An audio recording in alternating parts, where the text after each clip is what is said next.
Let's have a look at the students' learning outcomes.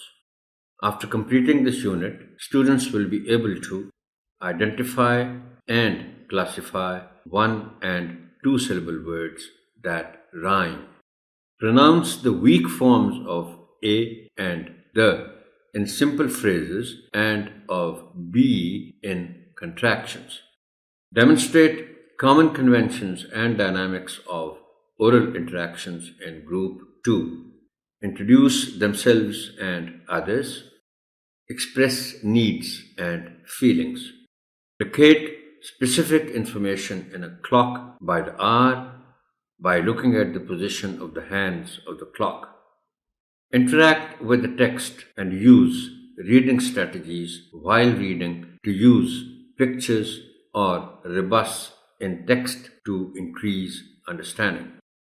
Use first and second letter to arrange words in alphabetical order. Listen to a fairy tale of a few sentences read aloud by the teacher.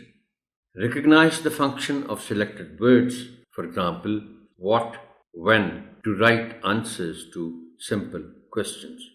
Demonstrate common conventions and dynamics of oral interactions in group to participate in conversation. Use textbook pictures or picture dictionary to aid comprehension and development of vocabulary. Write 3 to 5 simple, meaningful sentences of their own on a given topic with different sentence beginnings.